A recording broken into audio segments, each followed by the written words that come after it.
जय गुरुदेव, जय गायत्री माता। गरुड़ पुराण कथा सार।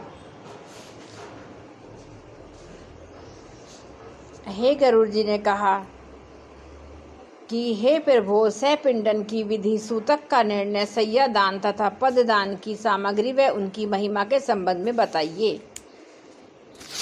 श्री भगवान ने कहा, हे ताक्षय, सैपिंडीकरण आदि संपूर्ण क्रियाओं के विषय में मैं तुम्हें बतलाता हूँ, जिनके द्वारा मृतक जीव प्रेत नाम को छोड़कर पितृगण में प्रवेश करता है, उसे सुनो। जिनका पिंड जब तक रुद्र स्वरूप पितामह आदि के पिंडों से नहीं मिला दिया जाता, तब तक उनके पुत्रों के द्वारा दिए गए अनेक प्रकारों के दान का पुण्य प्राप्त नहीं होता। उनकी संतान भी सदा अशुद्ध रहती है, कभी शुद्ध नहीं होती, क्योंकि सैपिंडीकरण के बिना सूतक से निर्वृत्ति समाप्ति नहीं होती। इसलिए पुत्र के द्वारा सूतक के अंत में सैपिंडन किया जाना चाहिए। मैं सभी के लिए सूतकांत सूतक समाप्ति का यथोचित काल खंड कहूँगा। ब्राह्मण 10 दिन में, क्षत्रिय 12 दिन में, वैश्य 15 दिन में और शूद्र 1 मास में शुद्ध होता है। प्रेत संबंधी सूतक मृत्या सोच में सैपिंडी, चाचा, काका, ताऊ आदि के पुत्र 10 दिन में शुद्ध होते हैं। सैकुल्या 3 रात में शुद्ध होते हैं और गोत्रज स्नान मात्र से शुद्ध हो जाते हैं। चौथी पीढ़ी तक के बांधव 10 रात में, 5वीं पीढ़ी के लोग 6 रात में, 6ठी पीढ़ी के 4 दिन में और 7वीं पीढ़ी के दिन में, 8वें 3 दिन में, 8वीं पीढ़ी के 1 दिन में, 9वीं पीढ़ी के 2 प्रहर में तथा 10वीं पीढ़ी के लोग स्नान मात्र से मरना शौच और जनना शौच से शुद्ध व पवित्र हो जाते हैं। प्रवास पर गया हुआ कोई व्यक्ति अपने कुल के जन्म शौच या मरना शौच के संबंध में समाचार 10 दिन के अंदर सुन लेता है, तो 10 रात्रि बीतने में जितना समय शेष रहता है, उतने समय के लिए उसे अशौच होता है। 10 दिन बीत जाने के बाद 1 वर्ष के पहले तक ऐसा समाचार मिलने पर 3 रात्रि तक अशौच रहता है। संवत्सर 1 वर्ष बीत जाने पर समाचार मिले तो स्नान करने मात्र से शुद्धि हो जाती है। मरण अशौच के आदि के 2 भागों के बीतने के पूर्व अर्थात 6 दिन तक यदि कोई दूसरा अशौच आ जाए तो आद्य अशौच की समाप्ति के साथ ही दूसरे अशौच की भी निवृत्ति शुद्ध हो जाती है। किसी बालक की दांत निकलने तक, दांत निकलने से पूर्व मृत्यु होने पर सध्य अर्थात उसके अंत्येष्टि संस्कार के उपरांत स्नान करने पर 1 रात, चूड़ाकरण मुंडन हो जाने के उपरांत मृत्यु हो जाने पर 1 रात, व्रत बंध होने पर 3 रात और व्रत बंध के पश्चात मृत्यु होने पर 10 रात का मरना शौच होता है। जब किसी भी वर्ण की कन्या की मृत्यु जन्म से लेकर 27 मास तक की अवस्था में हो जाए तो सभी वर्गों के समान रूप से सज्ञ अर्थात उसकी अंत्येष्टि संस्कार के बाद स्नान करने मात्र से अशौच की निवृत्ति हो जाती है। वागदान युवा प्रौढ़ कन्या के पिता द्वारा किसी व्यक्ति को यह कहना कि मैं अपनी कन्या तुम्हें ब्याहूंगा, यह वागदान कहलाता है। के बाद 1 दिन का और उसके बाद अथवा बिना वागदान के भी युवा कन्याओं की मृत्यु होने पर 3 रात्रि का निश्चित ही सूतक होता है। वागदान के बाद कन्या की मृत्यु होने पर पितृलोक और वरकुल दोनों को 3 दिन का तथा कन्यादान हो जाने पर मात्र पति के कुल में ही अशौच होता है। 6 मास के अंदर गर्भस्राव हो जाने पर जितने माह का गर्भ होता है उतने ही दिनों अर्थात 6 दिनों में ही शुद्धि हो जाती है। 6 माह के बाद गर्भस्राव हो तो उस स्त्री को अपनी जाति के अनुरूप सूतक होता है।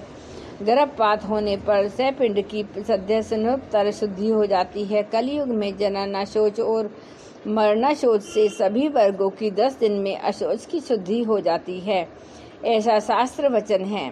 मरना शौच में आशीर्वाद, देव पूजा, प्रत्युत्थान, चरण स्पर्श, अभिवादन, पलंग पर शयन तथा किसी अन्य का स्पर्श नहीं करना चाहिए।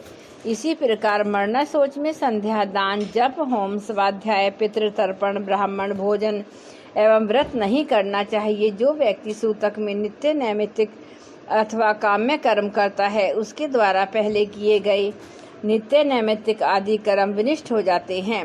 वृत्ति ब्रह्मचारी, मंत्र पूत, अग्निहोत्री, ब्राह्मण, ब्रह्मनिष्ठ, यति और राजा इन्हें सूतक नहीं लगता। अशौच में सामान्य रूप से संध्या का निषेध होने पर भी संध्या वंदन कर्म नित्य कर्म होने के कारण अशौच काल में भी निम्न श्लोक के अनुसार करने का विधान है। सामान्य रूप से कुश और जल का प्रयोग नहीं होता। आमंत्रक प्राणायाम करें, मार्जन मंत्रों का मन से उच्चारण करें, गायत्री का उच्चारण कर सूर्याध्याय दें। यदि अशौचावस्था में व्रत का निषेध है, परंतु एकादशी तथा प्रदोष आदि व्रतों में अन्न ग्रहण करना उचित नहीं है, अतः व्रत रखें।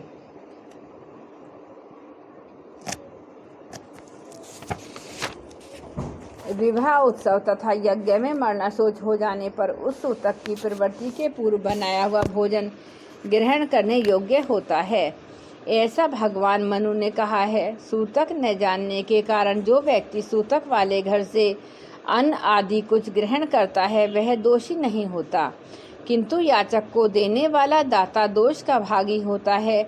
जो सूतक को छिपाकर ब्राह्मण को भोजन कराता है वह दाता तथा सूतक को जानकर भी जो ब्राह्मण सूतक के अन्न का भोजन करता है वे दोनों ही दोषी होते हैं।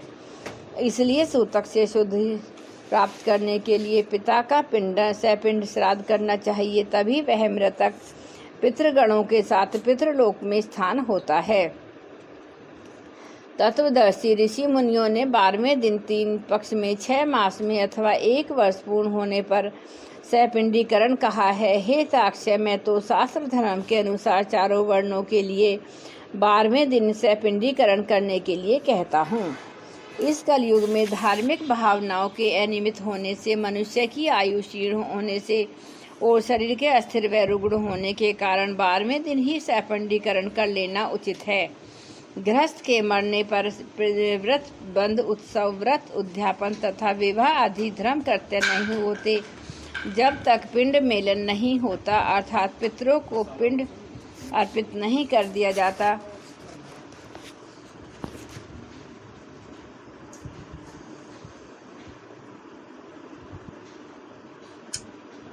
या सपिंडीकरण श्राद्ध नहीं हो जाता, तब तक उसके यहाँ से भिक्षु भिक्षा भी ग्रहण नहीं कर सकता। अतिथि उसके यहाँ सत्कार नहीं ग्रहण करता और नित्य नैमित्तिक धर्म कर्तव्यों का नियम कर्म भी नहीं होता। अग्निहोत्री कर्म का लोप होने से दोष का भागी होना पड़ता है, इसलिए चाहे निर्गनिक हो या साग्निक अग्निहोत्री हो, 12वें दिन सपिंडन कर देना चाहिए। सभी तीर्थों में स्नान आदि करने और सभी यज्ञों का अनुष्ठान करने से जो फल प्राप्त होता है वही फल 12वें दिन सपिंडन करने से प्राप्त होता है। अतः स्नान करके मृत स्थान में गोमय से लेपन करके पुत्र को शास्त्र विधि से सपिंडन श्राद्ध का अनुष्ठान करना चाहिए। पाज्ञ, अर्घ्य, आचमनीय आदि से विष्णु देवों का भाव पूर्वक पूजन करें। जिनकी सद्गति नहीं हुई है उन पितरों के लिए भूमि में विकर आग या पानी से अकाल मृत्यु प्राप्त पितरों को पिंड अर्पण देकर हाथ पांव धोकर पुनः आचमन करें। तब वासु स्वरूप में पिता, रुद्र स्वरूप में पितामह और आदित्य स्वरूप में पितामह को क्रमशः एक एक पिंड प्रदान करें और चौथा पिंड श्रद्धा मृतक को प्रदान करें। तदुपरांत चंदन, तुलसी पत्र, धूप, दीप, सुंदर भोजन, तांबुल, सुंदर वस्त्र तथा दक्षिणा आदि से पूजन करें। इसके बाद स्वर्ण की शलाका से प्रेत के पिंड के 3 भाग करके पितामह आदि के तीनों पिंडों में पृथक पृथक उसको मिला लें, अर्थात एक भाग पितामह के पिंड में, दूसरा भाग पितामह पर दादा के पिंड में तथा तीसरा भाग वृद्ध पितामह बूढ़े पर दादा के पिंड में मिलाए हैं। हे ताक्षय, मेरा मत है कि माता के पिंड का मेलन पितामही दादी आदि के पिंड के साथ और पिता के पिंड का मेलन पितामह दादा के पिंड के साथ करके सपिंडीकरण श्राद्ध संपन्न करना चाहिए। जिनके पिता की मृत्यु हो गई हो, पितामह दादा जीवित हों, उसे परपिता आदि पूर्व पुरुषों को 3 पिंड प्रदान करने चाहिए और पितृपिंड को 3 भागों में विभक्त करके पितामह आदि उन्हीं के साथ मेलन करें। माता की मृत्यु हो जाने पर पितामही दादी जीवित हो तो माता के सहपिंडन श्राद्ध में भी पितृसंपिंडन की भांति पर पितामही आदि में मातृपिंडन का मेलन करना चाहिए, अथवा पितृपिंड को मेरे पिंड श्री विष्णु जी के मैं और मातृपिंड का महालक्ष्मी पिंड में मिला दें। पुत्र विहीन स्त्री का सहपिंडन आदि श्राद्ध उसके पति के द्वारा किया जाना चाहिए।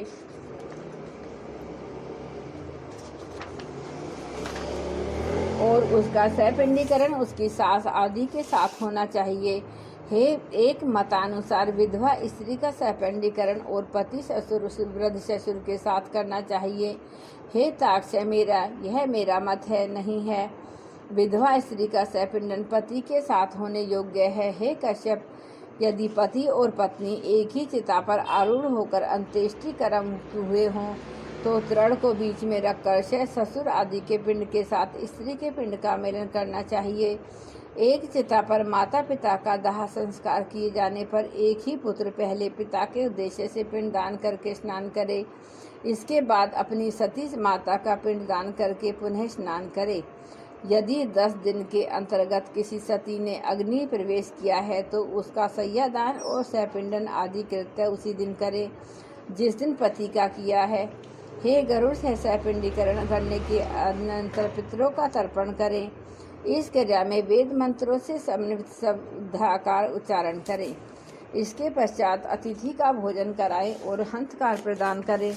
ऐसा करने से पितृ मुनिगण देवता तथा दानवों को अक्षय प्राप्ति होती है। भिक्षा 1 ग्रास के बराबर होती है, पुष्कल 4 ग्रास के बराबर होता है और 4 पुष्कलों अर्थात 16 ग्रास का एक हंतकार होता है।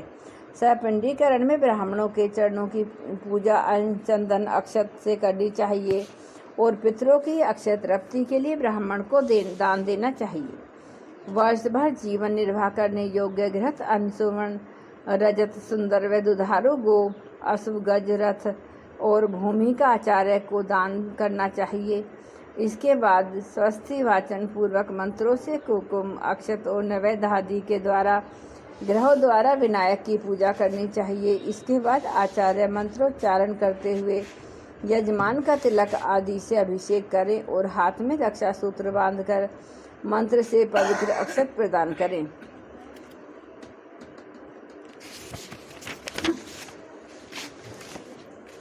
तद उपरांत विविध प्रकार के स्वादिष्ट सरस खाद्यान्नों से ब्राह्मणों को भोजन कराएं और फिर दक्षिणा सहित अन्न एवं जल युक्त 12 घट दान करना चाहिए। तदंतर ब्राह्मण आदि को वर्ण क्रम से अपनी शुद्धि हेतु क्रमशः ब्राह्मण जल का, क्षत्रिय शस्त्र का, वैश्य कोड़े तथा शूद्र डंडे का स्पर्श करे। ऐसा करने से वे शुद्ध हो जाते हैं। इस प्रकार सहपिंड श्राद्ध करके क्रिया करते समय पहने गए वस्त्रों को परित्याग कर दे। इसके बाद श्वेत वर्ण के वस्त्रों को धारण करके सय्यादान करना चाहिए। हे ताक्ष्य, इन सहित सभी देवता सय्यादान की प्रशंसा करते हैं। अतः मृतक की मुक्ति के उद्देश्य से उसकी मृत्यु के बाद अथवा जीवन काल